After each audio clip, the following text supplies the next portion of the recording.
Por favor. Bendito Dios, Padre bueno, por nuestra mañana fría, Señor, donde tú nos bendices grandemente, Señor. Gracias, Señor, por el clima, gracias, Señor, por el cuidado que tú tienes con cada uno de nosotros, Señor. Pedimos que los que vienen en camino puedan llegar con bien hasta este lugar, Señor, y se puedan unir a nosotros al estudio bíblico y más tarde también a la alabanza de tu nombre, Señor. Queremos pedirte que bendigas esta clase, Señor, y que sea Señor, de gozo para cada uno de los que vamos a estar atendiendo, Señor. Pido sabiduría para los que van a estar impartiendo la clase también, Amén, Señor. Y, Señor, cuídanos, Padre. Protégenos, Señor, y bendícenos. En el nombre de Jesús te lo pido y te doy gracias. Amén. Amén.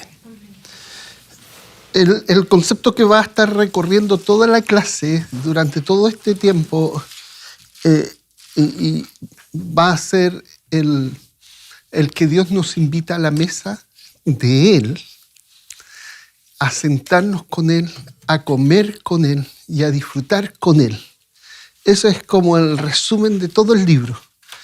Y el resumen inclusive de nuestra vida es, ahora estamos sentados en esta mesa, pero Dios está sentado con nosotros, ¿ya? Y es como lo que resume todo. Cuando nos sentamos a la mesa y nos sentamos con Él a la mesa. Y eso es como... ¿Por qué? Porque no es solamente disfrutar de la comida que nos vamos a servir, sino que es disfrutar de la presencia con quien estamos. Y que esa presencia, que es el Señor mismo, disfruta de nuestra presencia. Es el disfrute mutuo que se encuentra al estar sentado a la mesa con quien amamos. Ese es como el encuadre de todas las lecciones que vamos a tener. Como saben, este es el librito que lo tienen en sus manos, Sistema Levítico, pero este es el original, ¿ya? Acá son 20 capítulos.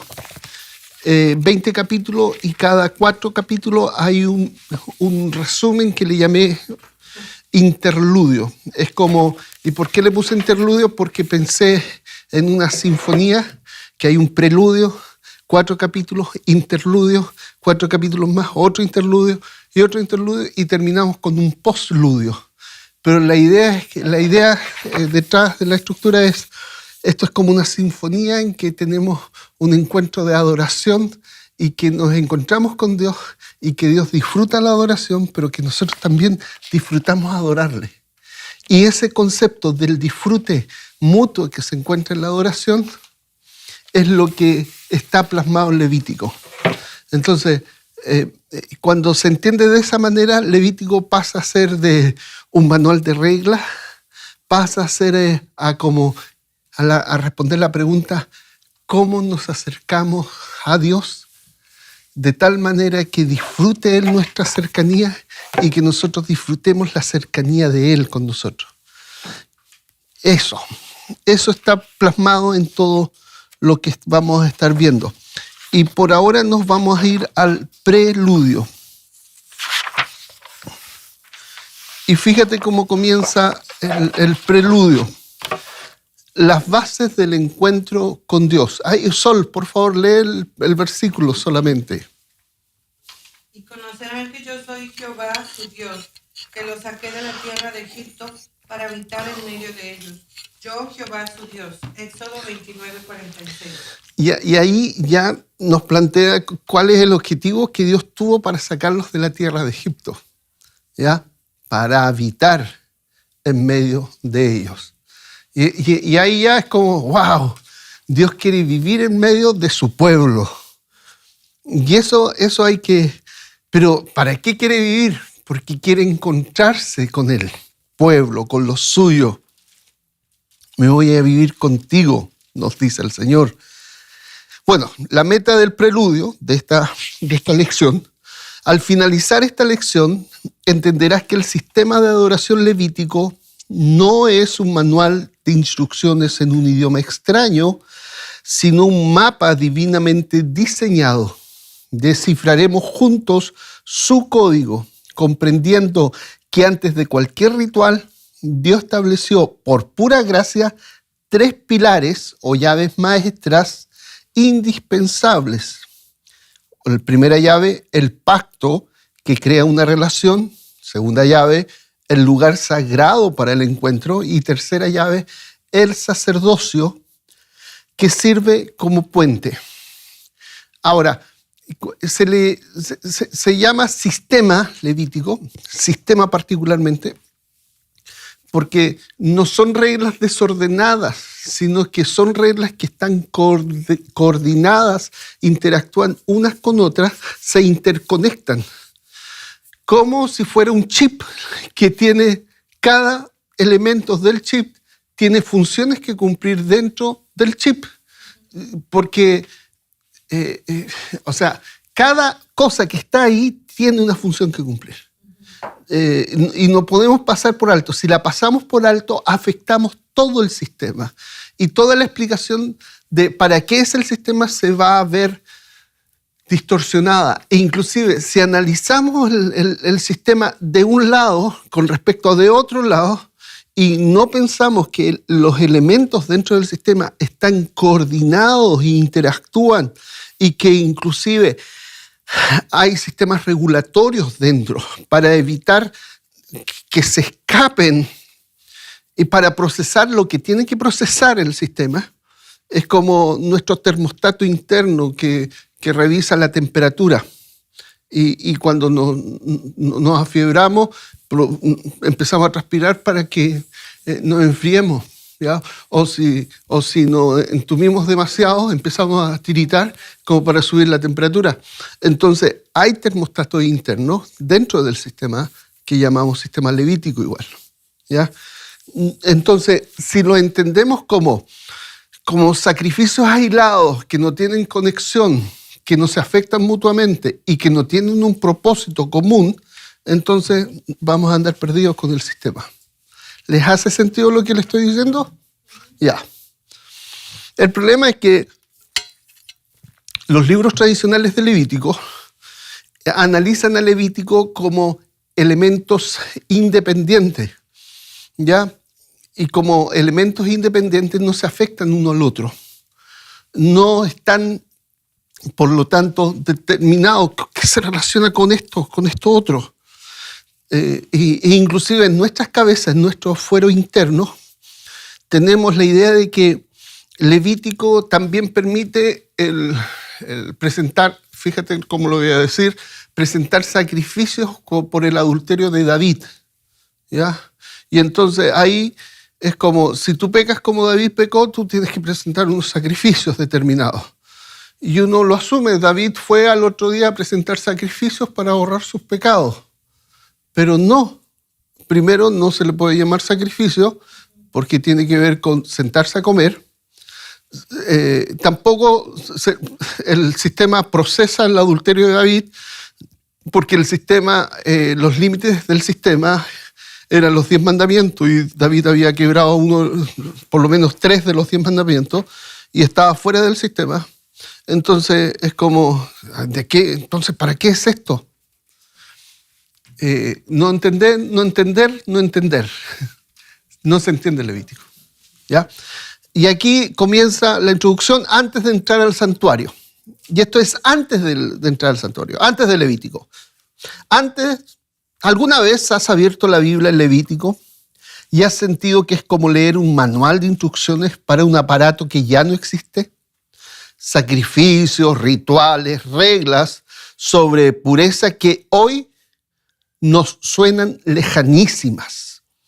Es fácil perderse y pensar que estamos frente a un montón de reglas antiguas y caducas. Pero, ¿y si te dijera que ahí escondida entre sus líneas se encuentra una de las revelaciones más claras y ordenadas del plan de Dios? Y acá esta frase es importante. ¿Por qué? Porque fíjate lo que se está planteando. En Levítico está una de las revelaciones más claras y ordenadas del plan de Dios. Y si tú escuchas esto y te fuiste a Levítico sin esta lectura que estamos teniendo y lo fuiste a analizar a tontas y a locas, esta frase no va a tener ningún sentido. Fíjate de nuevo, lo leo la frase. Dice, ahí en Levítico, en la página número 1, vamos. Ahí en Levítico, bienvenido hermano, buenos días. Buenos días, y así concluimos la clase. El rojo era el color hoy día, ¿ya? No, pero era el rojo.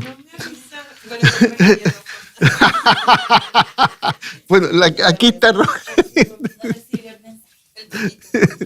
Sí, el rojo era el color. Bueno, el rojo hoy día. Ya, entonces, página 1. Después del título, antes de entrar al santuario, en la última línea dice: aquí en Levítico se encuentra una de las revelaciones más claras y ordenadas del plan de Dios. ¿Qué te parece, Miguel, esa frase? Muy buena. ¿Cierto? ¿Por qué? Porque el libro de Levítico es el anuncio de todo el Evangelio, pero de tal manera que solamente cuando Cristo aparece y cuando vemos a Cristo sentándose en los lugares celestiales, uno puede decir, esto es Levítico, esto es Levítico, esto era. Levítico es un libro, es cierto, de rituales, pero es también profecía. Yo le llamo profecía actuada, ¿ya? En inglés sería así como un performance prophetic, ¿ya? En que los sacerdotes actúan algo determinado, presentando ofrendas y sacrificios, y todos los días, cada día, y era Cristo, todos los días, era Cristo entrando a los cielos, ¿ya?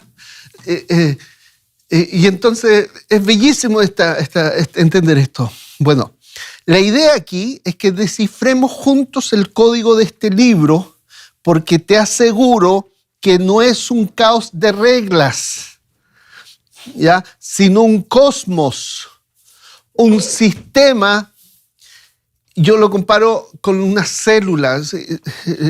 Si una célula tiene una pared celular, hay elementos dentro de la célula, hay un núcleo dentro de la célula y está la información genética dentro de la célula. Y comparo el sistema levítico como si fuera un sistema vivo, como si fuera una célula. Entonces, un sistema con una coherencia impresionante, diseñado para que un pueblo pudiera disfrutar de la cercanía de un Dios santo. Es un verdadero GPS divino, levítico. Ahora, la pregunta es que tenemos que contestar. ¿Cómo este pueblo va a acercarse a Dios? ¿Cómo se acerca a Dios? Y Levítico nos contesta el cómo. El pueblo de Israel profetizaba que el pueblo entero se iba a acercar ante el mismo trono de la gracia a través de Cristo. ¿Ya? Acuérdate, Dios vino a habitar en medio de ellos. Pero ahora hay que acercarse a Dios. ¿Cómo lo hacemos? Ok. Y habían unas formas determinadas de acercarse, pero esas formas determinadas para acercarse y llegar al lugar de encuentro con Dios eran profecías de cómo en Cristo ahora nosotros nos vamos a acercar al trono de la gracia, pero me estoy adelantando mucho. Y aquí hay dos preguntas. ¿Cuál es el objetivo de la lección según la meta del preludio? Ya. Esto es lógica también. ¿Cuál es el objetivo de la meta del preludio? ¿Aprender hebreo bíblico avanzado? Por supuesto que no, está claro. La letra D, vamos a empezar. ¿Estudiar únicamente el libro de Éxodo? Tampoco. La C, ¿memorizar todas las leyes dietéticas? Tampoco. A todo esto, aunque nos dé risa, esta tontera lo hacen los grupos judaizantes. Come esta comida, no come esta comida y te y te embolinan, te enredan la cabeza, enfatizando que la comida casi va a depender tu salvación. Letra B es esa, ver Levítico como un mapa diseñado por Dios. ¿Ya?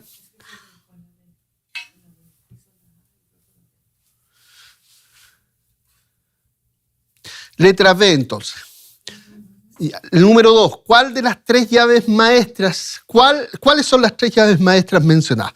Esto antes de entrar a Levítico, antes de entrar al todo el sistema de adoración, hay tres llaves previas, ¿ya?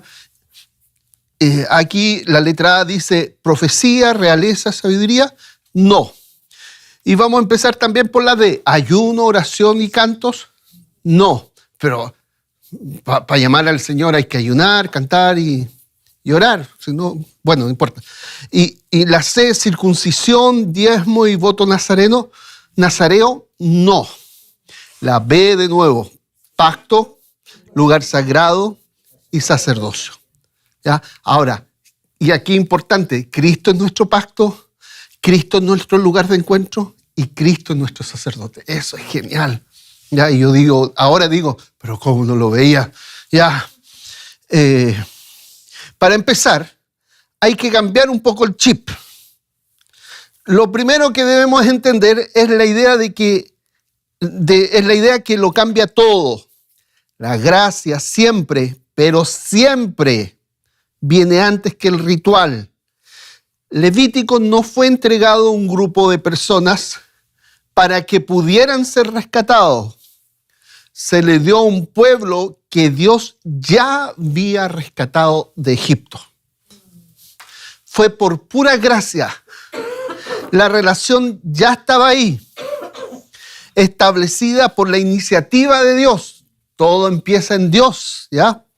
Por lo tanto, el libro de Levítico no es un manual para ganarse el favor divino, sino un manual para cuidar y restaurar el disfrute de la comunión dentro de esa relación que ya existía. ¿Ya? Ya existe la relación. Ya Dios los rescató de Egipto. Ya está todo. La gracia es el lente que utilizaremos para leer dicho libro. O este libro. No, dicho libro. Levítico. Antes de siquiera hablar de las ofrendas o fíjense, ahí aparece, comillas, la escalera de adoración. Esta escalera va a estar presente en todo el libro, ¿ya? En todo el libro va a estar la escalera de adoración, en la página 2. Habría que tener en las manos tres llaves maestras, tres requisitos que no eran negociables para abrir la puerta del disfrute del santuario. A todo esto, ¿se acuerdan cuáles son esas tres llaves maestras de nuevo? ¿La mencioné y las contestaron delante? El pacto, el lugar y el sacerdocio. Ok. Preguntas 3. ¿Qué problema inicial intenta corregir el autor respecto a la percepción del Levítico? A, que es demasiado práctico. B, que es desordenado y obsoleto. C, que es exclusivamente histórico. D, que es un libro poético. ¿Cuál dirían ustedes la respuesta? ¿Qué es lo que se busca corregir? Que es desordenado y obsoleto. Exactamente. Cuando lo leemos Levítico no entendemos porque no entendemos el orden. Decimos, esto está desordenado. Pero Además es obsoleto, es la creencia. es obsoleto. ¿Qué estás leyendo eso? Es una pérdida de tiempo. No, pues ya no se usa eso. Entonces, el problema no es que esté como está escrito, sino como nosotros lo leemos, ¿ya? El 4, según el texto, ¿qué precede? ¿Qué está antes? Siempre al ritual. El conocimiento, la obediencia, la gracia, el sacrificio. Siempre la gracia, la gracia, la gracia. Ok, primera llave. El pacto que crea un pueblo. A todo esto, esta llave no es acá, en este caso, en este, del primer pacto, Antiguo Testamento, diferente en el Nuevo Testamento, en el Nuevo Pacto. En el primer pacto no era para perdón de pecados. ¿Ya? Eso hay que dejarlo bien claro. Era para constituir el pueblo. Sin embargo, en el Nuevo Pacto es para perdón de pecados. ¿Ya? O sea, en el fundamento del pacto es: voy a establecer un pacto para perdonar los pecados. ¿Ya? No me acordaré más de ello. Pero en el primer pacto, el énfasis es: ustedes son el pueblo del pacto, el vínculo. Aquí, eso lo vamos a leer. La primera de estas llaves maestras es el pacto. Este es el fundamento de todo. Allá en Éxodo 24, al pie del monte Sinaí, Dios selló un pacto de fidelidad mutua en base al sacrificio de paz con Israel. En base a la sangre de sacrificio de paz con Israel. Gracias. Sí. Este acto transformó a un grupo de esclavos recién liberados en el pueblo de Dios. La sangre de ese ritual no era tanto por el perdón de pecados individuales, sino de unión y lealtad. ¿Ya? Dios creó una relación formal, un vínculo de fidelidad mutua. Él sería su Dios y ellos serían su pueblo. Como dice la Escritura, Jeremías 31:33, y yo seré a ellos por Dios y ellos me serán por pueblo. Este es el momento constitucional que define la identidad de Israel. Sin este pacto, nada de lo que sigue el Levítico tendría sentido. ¿Ya? ¿Qué es lo primero? El pacto. ¿Ya? Eso hay que tenerlo claro. Lo primero es el pacto. Ok, en el cristianismo, ¿qué es primero? Por supuesto, la gracia está detrás. Siempre es la gracia, antes de todo. Pero ¿qué es lo que viene? Cristo establece el pacto, el nuevo pacto, en su sangre, para perdón de pecados. Eso es el pacto primero. Ok, pregunta 5. ¿Cuál de estas son las 3 llaves maestras mencionadas? De nuevo, ya ni siquiera deberían leerla. Ok, 3 llaves. Ok, pregunta 6. El autor compara el Levítico con un GPS divino. La adoración, continúa el texto, la adoración de un esfuerzo humano, la adoración no nace de un esfuerzo humano por alcanzar a un Dios lejano. Es la respuesta ordenada a una relación que Dios mismo inició. Ya, esto es importante. ¿De dónde surge la adoración? De Dios mismo. ¿A dónde va la adoración? A Dios mismo. El Espíritu Santo del Señor es el que produce en ti adorar al Señor. No es nada, es como viene de Él, a mi persona, a mi corazón, y vuelve a Él. Un sistema cerrado, No aceptan nada de lo que no viene de Él. Dios solo acepta lo que viene de Él. ¿Ya? Entonces ese es el principio detrás. Dios solo acepta lo que viene de Él. Eso es una definición de santidad también. Dios solo acepta lo que es de Él y rechaza como consecuencia, como colateral, todo lo que no es de Él. ¿Ya? El pacto es la garantía de que el disfrute de la comunión es posible. No porque el pueblo de Dios sea perfecto, sino porque Dios se ha comprometido con ellos. Y acá esto es bellísimo porque nosotros podemos disfrutar de la presencia de Dios no en base a nuestros propios esfuerzos, sino por quién es Él. Él es fiel, Él es amoroso, Él a costa de su propio Hijo nos rescató. Entonces, acá es importante entender esto. No es porque somos nosotros, sino porque Él es quien es. ¿Ya? Siempre es así y continúa así. Por eso, dice acá, por eso cuando el pueblo acepta al pie del Sinaí diciendo, haremos todas las cosas que Jehová ha dicho y obedeceremos, no están firmando para ganarse la relación, sino que están aceptando los términos para vivir dentro de la relación que Dios, por gracia, les acaba de regalar.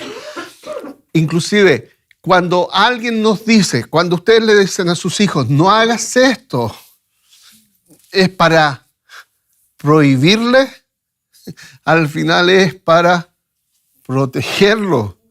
Yo te dije que no hicieras eso, porque iba a pasar esto, esto otro y esto otro. Pero tú lo hiciste igual. Ay, que no entendía. ¿Ya? Así somos nosotros, en general. Es que yo no sabía. Y tampoco es para amarlos más. Es porque nos estaba protegiendo al final. Exacto. Bueno, la ley también es por gracia la que el Señor dio. Ya, el número 7. ¿Qué efecto tuvo el pacto de Éxodo 24 en Israel? Los convirtió en una potencia militar. Y de nuevo, la B los transformó en el pueblo de Dios. Les otorgó un rey humano, la C. La D le dio leyes civiles nuevas. ¿Cuál es la respuesta? ¿Qué efecto tuvo el pacto? En el pueblo de Dios. Ok. Número 8. La sangre del ritual de Éxodo 24 enfatiza principalmente A, perdón individual de cada pecado. Interesante que uno lea así como la sangre del perdón de pecados. ¿Ya? Y Éxodo 24 también. Pero ya vimos que esta no es. ¿Ya? B, unión y lealtad de la relación pactal. Y esa es la B. No es ni pureza dietética, ni tampoco es regulaciones agrícolas. Entonces, esta es la primera llave. ¿Cuál fue la primera llave? El pacto. Ya. La segunda llave, un lugar para encuentro. Y acá es importante, lugar de encuentro. Esta es quizás la llave más complicada de entender porque se nos ha explicado de otra manera. Voy a adelantarme. Hay 3 lugares de encuentro, pero es un solo lugar. El tabernáculo, ese es el lugar de encuentro, ¿ya? Pero hay 3 lugares dependiendo de la persona. El primer lugar de encuentro para el pueblo común, ¿cuál es? El altar de bronce. Y ese altar de bronce necesitaba ser limpiado. Ok, después ya lo vimos en otras clases, pero lo vamos a ver después de nuevo. Ese lugar necesitaba ser limpiado con la sangre de la ofrenda jatá. Ok, pero era el lugar de encuentro para el pueblo. Ok, otro lugar de encuentro, el altar de oro o el incensario, que era el lugar de encuentro para el sacerdote, que también necesitaba ser limpiado con sangre. ¿Ya? El tercer lugar de encuentro, el propiciatorio, que era el lugar de encuentro para el sumo sacerdote en representación de todo el pueblo. Y ese también necesitaba ser limpiado una vez al año. Pero estos 3 en realidad conforman uno solo, es un lugar de encuentro, aunque sea entendido o descrito como 3. Porque cuando la persona se contaminaba, tenía que limpiar el lugar, porque en su contaminación había ensuciado el lugar, y dependiendo quién era la persona común, el sacerdote o el sumo sacerdote, limpiaba el lugar de encuentro, porque era su lugar de encuentro. Entonces, pero si yo pecaba quebrando los 10 mandamientos, no podía acceder a ninguno. O sea, no podía ir al altar. ¿Ya? El altar era el lugar de encuentro para el pueblo. Es como nuestra relación 9, 12 es a 4, como 9 es a 3, como 3 es a 1. ¿Se sabe lo que estoy hablando? Las fracciones. Y que todos dividen en 3. Eso acá mismo. Lo que era el propiciatorio para el sumo sacerdote era el altar de oro, para el sacerdote era el altar de bronce para el pueblo común. Era el lugar de encuentro. ¿Ya? Entonces, una vez establecida la relación a través del pacto, se necesitaba una segunda llave, un lugar de encuentro. La adoración no iba a ser algo que pasara en cualquier lugar y de cualquier forma. No. Iba a ser un encuentro sagrado en un espacio y con unas condiciones que Dios mismo había puesto sobre la mesa. Ese era el tabernáculo, un espacio sagrado que imitaba los lugares celestiales. Y aquí importante, la maqueta del tabernáculo era algo que Dios le mostró a Moisés en el monte y le dijo, esto quiero que hagas, porque esto es una maqueta de una realidad que está en los cielos. ¿Ya? Eso lo dice claramente en Éxodo 25:40. ¿Alguien lo lee? ¿Alguien lo tiene? Es importante esto. Esto es solo una maqueta de lo que está en los cielos.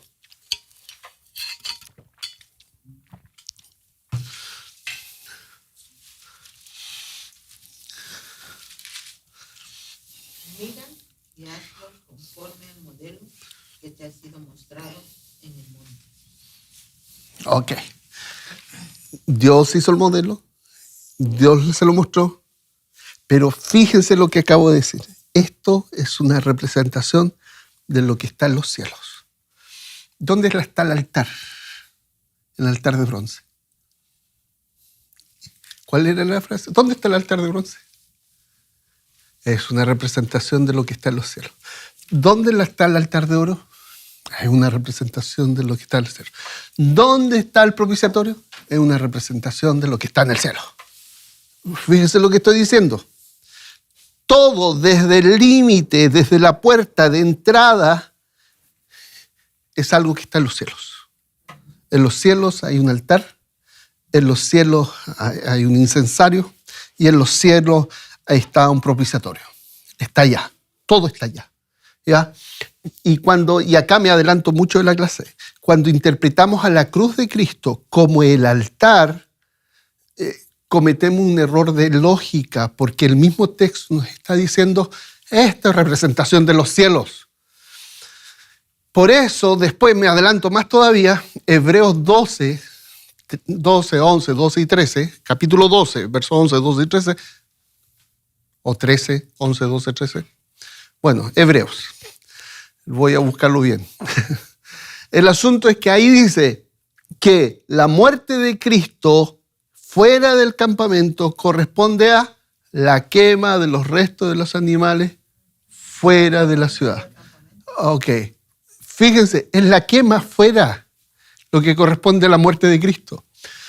No la actividad dentro de los límites del tabernáculo. ¿Ya?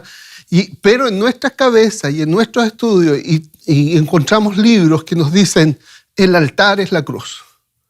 No. E inclusive desde esta mirada, cuando yo te digo acércate al altar, no es a la cruz, es a la presencia misma de Dios en los cielos.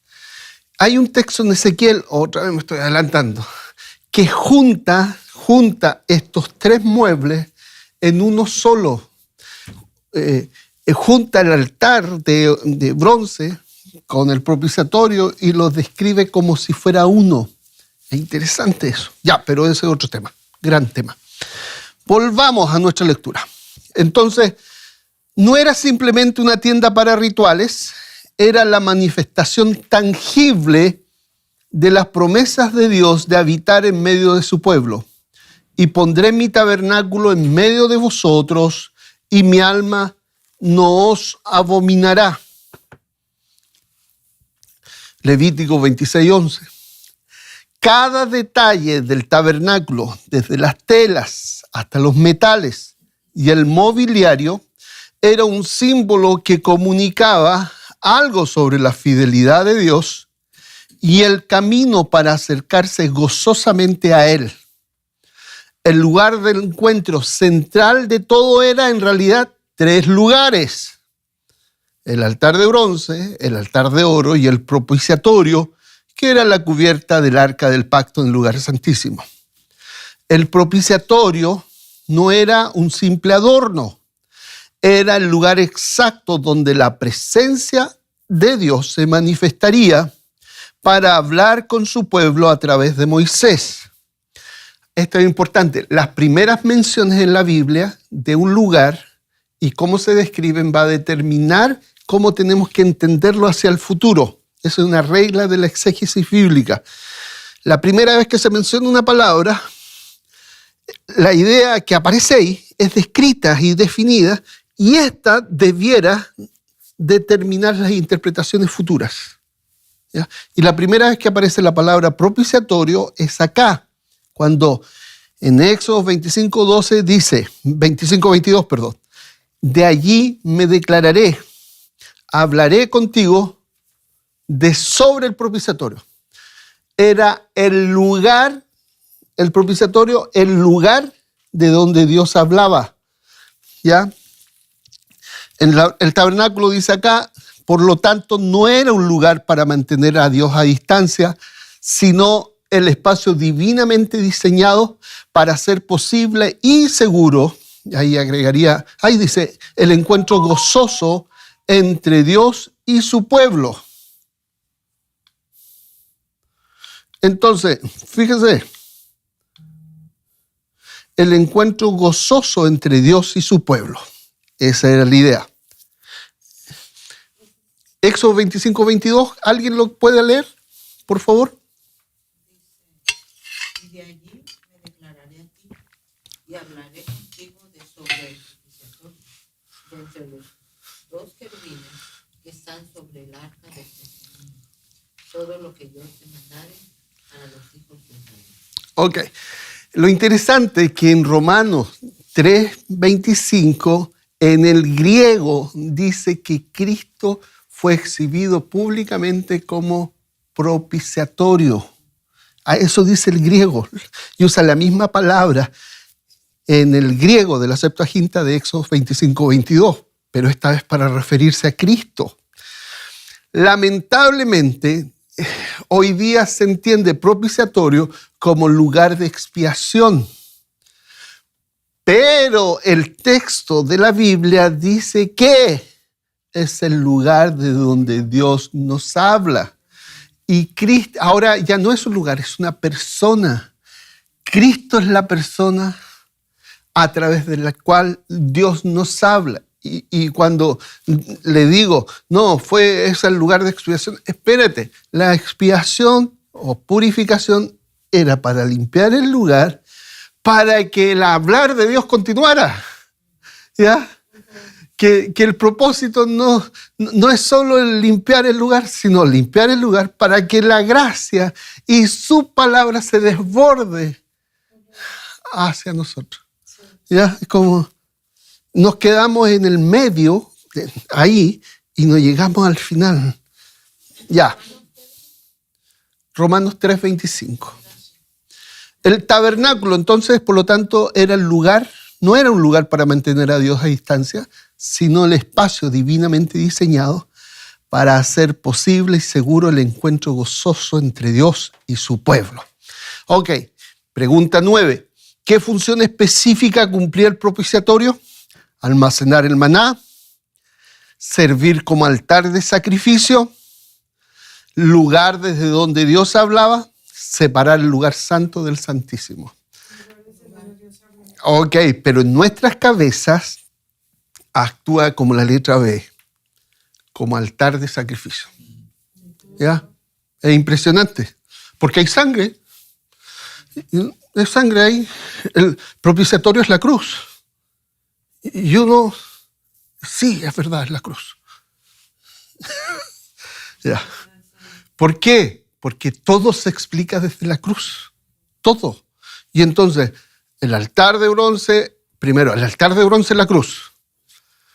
Y ahora el propiciatorio es la cruz. Pero uno tiene que decir, espérate, no es la cruz. El propiciatorio al final es Cristo mismo, pero también es el trono de la gracia. ¿Ya? Tiene dos sentidos, dos significados. Y tenemos que entender cuándo habla de uno y cuándo habla de otro, según el contexto. En el contexto de Romanos 3:25, el propiciatorio es Cristo. Y en el contexto de la carta a los Hebreos, el propiciatorio es el trono de la gracia. Pero tenemos que hacer las distinciones. Ok. Pregunta 10. ¿Cuáles son los 3 lugares centrales del encuentro mencionado? El patio, la lámpara y mesa. B, altar de bronce, altar de oro y propiciatorio. Es la B, ya lo dijimos. Entonces, ¿cuáles son las primeras 2 llaves? Fíjense, en la última página del librito, o sea, no del librito, en la página número 6, la última página de esta sección, aparece y dice 3 llaves maestras de adoración, un dibujito. El pacto que crea la relación, y ahí aparece una breve explicación, un vínculo de fidelidad, la gracia antes que el ritual. Segunda llave, el lugar de encuentro, el tabernáculo, es de diseño celestial. Y la tercera llave, que es la que vamos a comenzar ahora, es el sacerdocio, que es el que administra el lugar de encuentro. ¿Ya? Y acá viene la tercera llave, entonces. Ya tenemos la relación, es decir, el pacto, el lugar, es decir, el tabernáculo. Faltaba, sin embargo, una tercera llave indispensable, el sacerdocio. El lugar de encuentro exigía una mantención ritual, la limpieza de los espacios designados por Dios para encontrarse con su pueblo. Los lugares eran el altar de bronce, el altar de oro y el propiciatorio. Limpieza que se realizaba mediante la sangre de una ofrenda para purificación de dichos lugares. Y aquí aparece nuestra palabrita que va a recorrer, ¿ya? Jatá. Entonces, tengo el lugar de encuentro que tiene que ser purificado. Y ese lugar de encuentro tiene que ser purificado con una ofrenda, la sangre de una ofrenda. Y fíjate lo que dice. La limpieza que se realizaba mediante... ¿Mediante qué? Ok. Esta es una ofrenda de purificación. Es como la sangre se toma y se limpia el lugar de encuentro.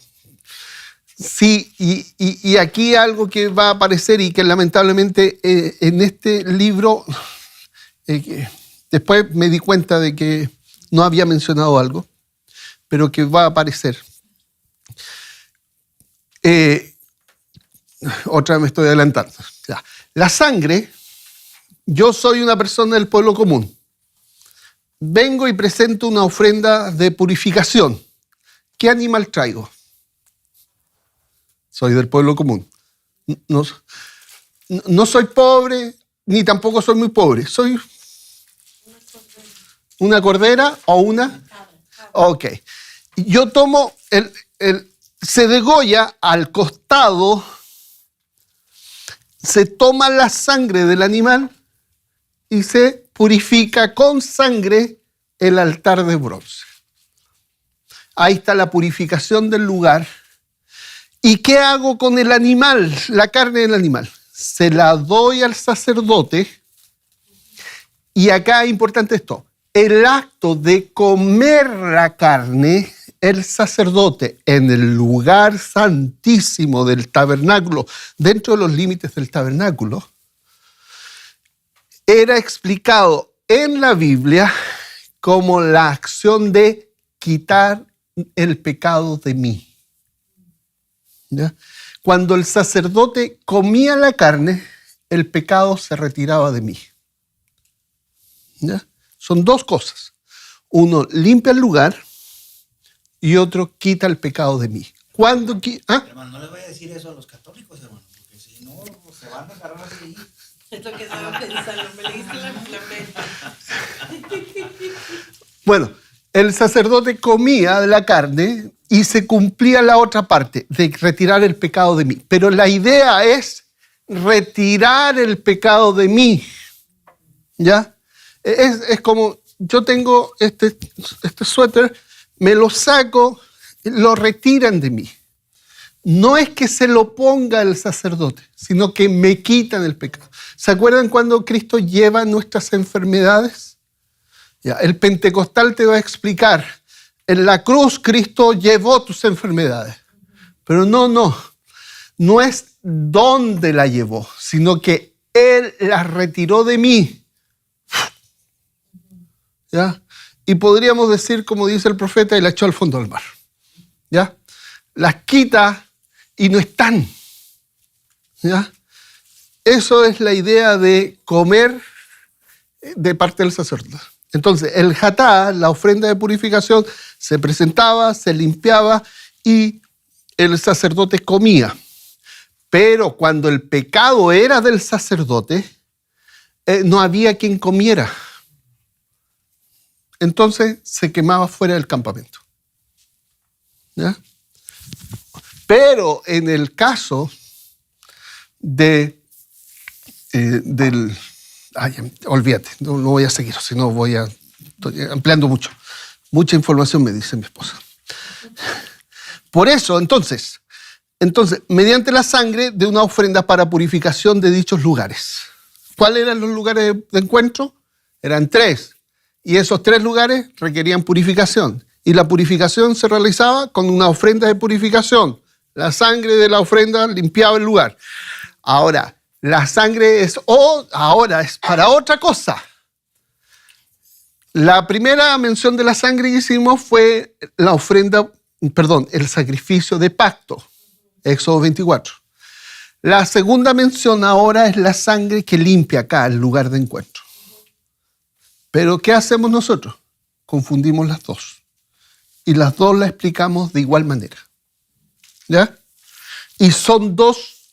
Uno se le llama sacrificio y a esto se le llama ofrenda. A la ofrenda de purificación nunca se le llama sacrificio. Porque la palabra sacrificio implica que el oferente va a comer. ¿Ya? El oferente es el que come. Por eso siempre se le llama sacrificio a cuando el oferente come. ¿Ya? Y sigue esa regla en la Biblia. ¿Ya? Por eso Dios instituyó a los sacerdotes, a Aarón y sus hijos. Solamente podían ser sacerdotes Aarón y sus hijos. Con los levitas que estaban añadidos a su servicio como ministros consagrados, cuya primera responsabilidad era asumir el cargo del santuario y mantener su limpieza frente a la contaminación producida por las faltas no intencionales del pueblo, realizando las purificaciones. Sobre esa base, en los lugares de encuentro previamente purificados, presentaban las ofrendas del pueblo ante Dios. Ok, entonces aquí de nuevo es importante esto. ¿Qué tipo de pecados? Los no intencionales. Ya lo hemos visto, después lo vamos a ver más también los no intencionales. No se refiere a los 10 mandamientos. Si era uno de esos 10 mandamientos, no podían limpiarse el lugar. ¿Por qué? Porque al pecar de la manera con los 10 mandamientos era quebrar el pacto y estaba prohibido el acceso al tabernáculo de la persona que quebraba uno de los 10 mandamientos. Entonces, pregunta 11. ¿Cuál es la función principal del sacerdocio respecto al santuario? Recaudar impuestos, mantener la limpieza ritual del lugar de encuentro. La letra B. Ok. ¿Cuántos lugares de encuentro habían? 3. Ok, era uno solo, pero 3 dependiendo de la persona, ¿ya? Pero al final esos 3 formaban uno solo, ¿ya? Y eso nos habla de la Trinidad, lo dije en la clase pasada.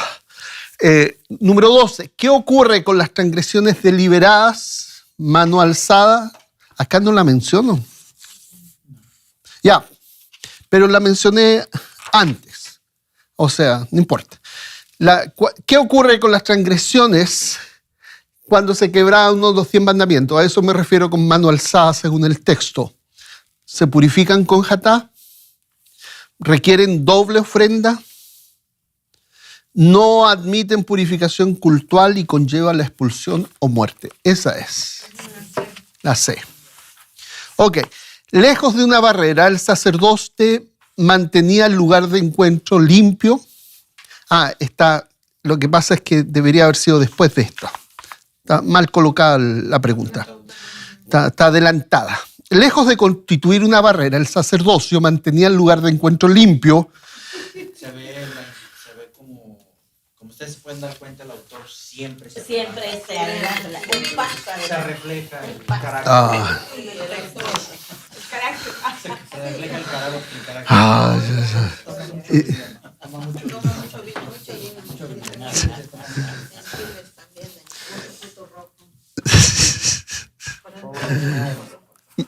Lejos de constituir, no voy a obviar todos los comentarios.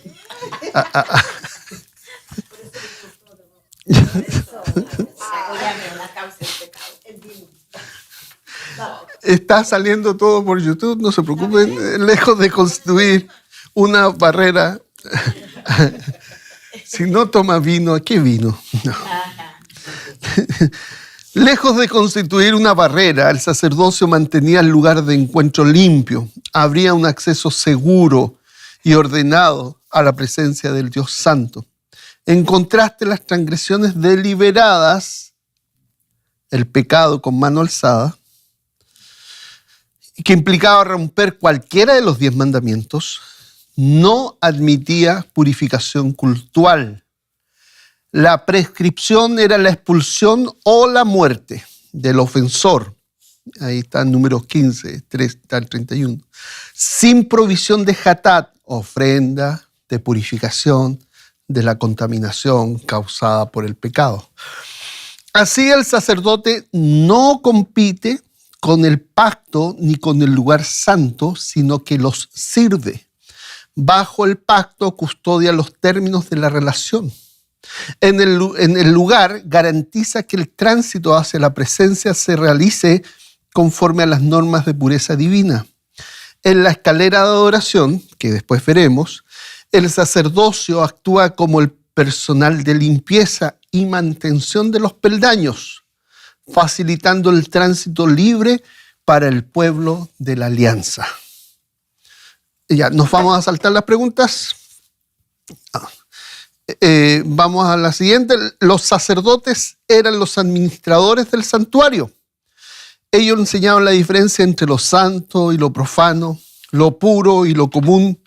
Instruían al pueblo en las leyes de Dios y fundamentalmente oficiaban las ofrendas que mantenían puro el lugar de encuentro y así hacían posible el disfrute de la comunión entre Dios y su pueblo.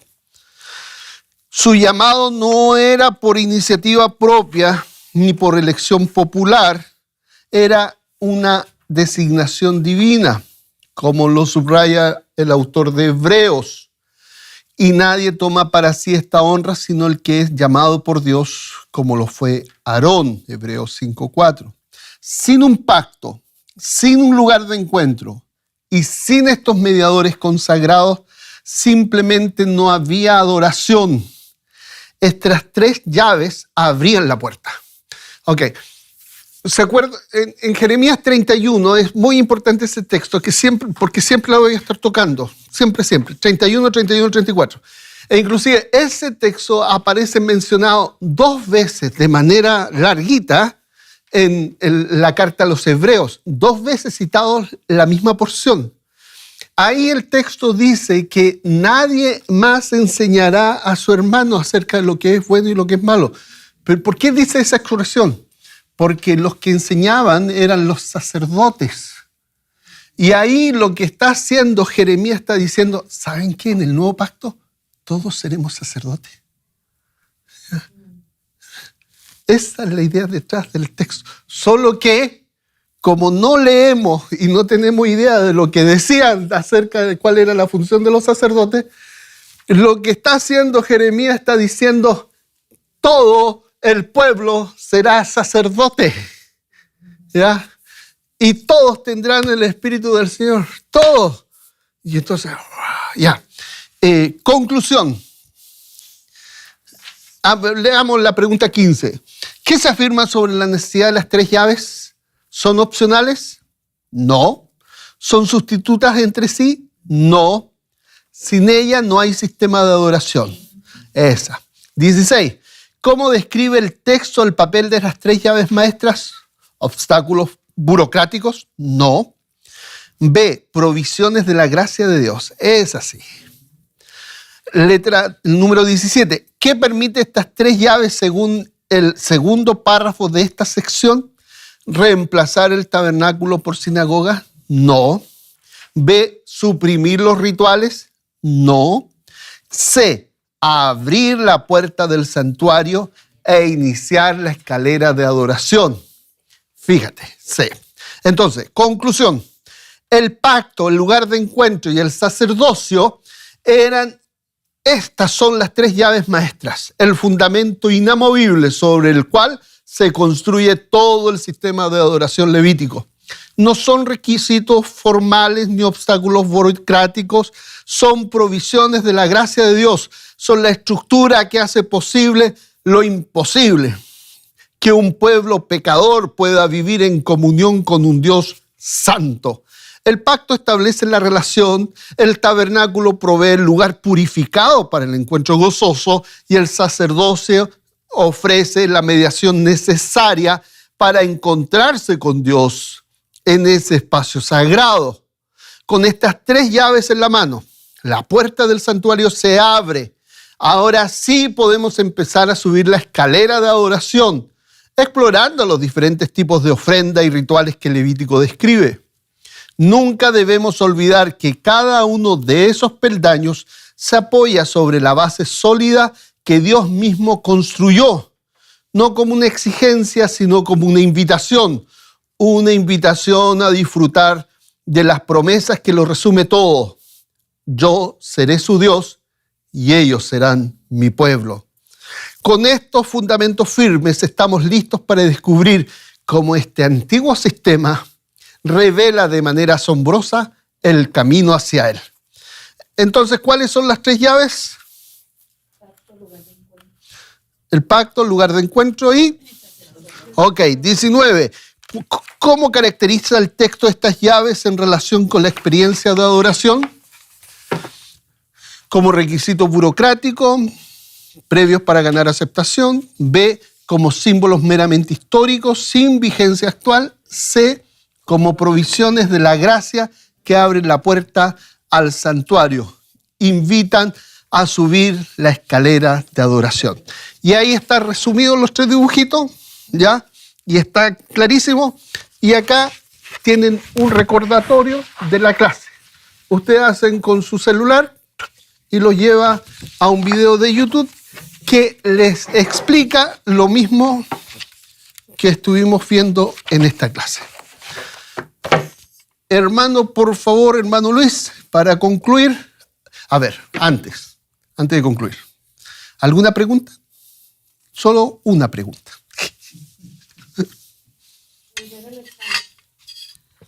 ¿Cómo? El día del examen va a haber preguntas. ¿Alguna pregunta? Creo que es clarísima la lección. ¿Ya? Ya. Ok, como no hay preguntas. Hermano Luis, por favor. Padre nuestro que estás en el cielo, santificado sea tu nombre, Señor. Venga tu reino, haz tu voluntad en la tierra como en el cielo. Danos el pan de cada día, perdona nuestras ofensas, Señor. Nosotros perdonamos tus ofensas. Gracias, Padre, te damos por este lindo día, Señor. Señor, de frío, Señor, por esta hora. Gracias, Señor, por darnos la oportunidad de estar aquí en la clase. Señor, te pedimos que traigan más hermanos a esta clase para los cristianos. Que no se pierdan de lo que es aprender sobre ti, Padre bendito, Señor. También te amo. Gracias, Señor, por el pastor, por el tiempo que él se toma, Señor, en hacer este libro, Señor. Dale sabiduría en su vida, Señor. Y te pedimos por los hermanos que vienen en camino, Señor. Gracias, Padre. En tu nombre ponemos todos. Amén. Y amén.